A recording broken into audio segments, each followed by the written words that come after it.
Do you love chocolate? Well, you might want to change your mind after you hear the bitter truth behind that sweet taste. Hi, I'm here to tell you all about it. Before the 16th century, chocolate was unknown outside of Central America. And it was drunk, not in the way we drink it today. Yes, a bitter drink mixed with chili and corn. Not exactly the sweet-hot cocoa we know today. The Maya and Aztec people believed that cocoa was a gift from the gods. They used cocoa beans as currency and only the kings got to drink it, served in golden cups.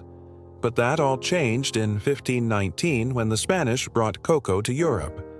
They added sugar and honey to the mix and turned it into a luxury drink for royal courts. However, behind all this luxury, millions were enslaved. Cocoa plantations relied on slaves to pick the fruit and process it into a drinkable state. First, it was the Caribbean that supplied the labor. Then, when the Caribbean was unable to produce enough cocoa, the Spanish turned to Africa, where they enslaved millions of people to grow cocoa on huge plantations. And even today, over 2 million children work in harsh conditions on cocoa farms in West Africa, working long hours for little to no pay just so we can enjoy a piece of chocolate.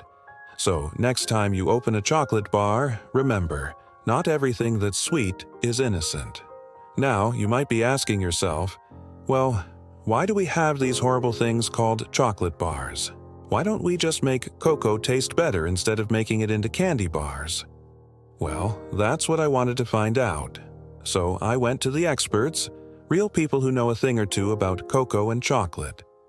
Did you know that Dutch traders were the first to invent chocolate bars? They took cocoa beans, ground them up and molded them into uniform shapes, dried them up in the sun and cut them up into bite-sized pieces. This made it easier to transport and opened up the possibility for different flavors. But how did they get those flavors in there? Well, it starts with the bean. There are over 40 varieties of cocoa beans, each with a unique flavor profile. Some are more bitter, others more sweet. The ones with the most sugar are called Criollo beans. They're smooth and creamy with notes of caramel and vanilla. But to make chocolate, chocolate makers don't use these beans. They use Forastero beans.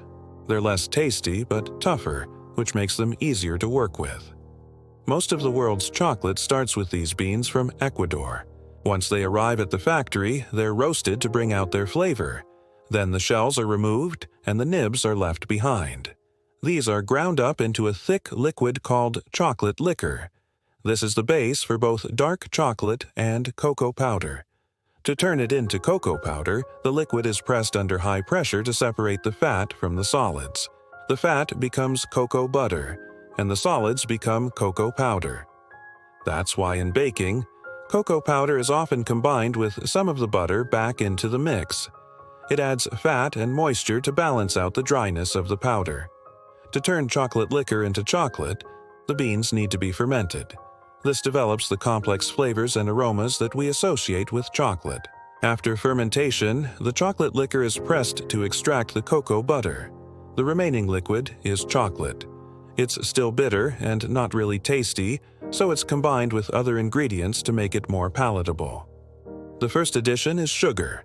This can be in the form of raw cane sugar or in the form of another ingredient, milk.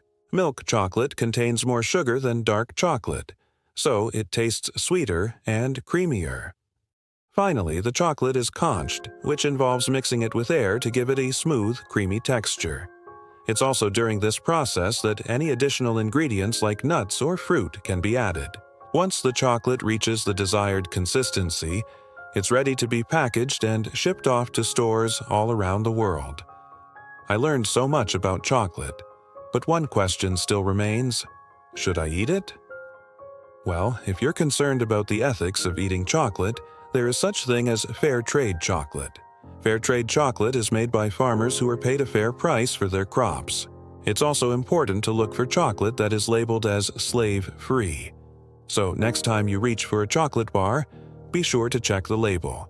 In the end, it's up to you to decide whether or not you want to continue supporting the chocolate industry.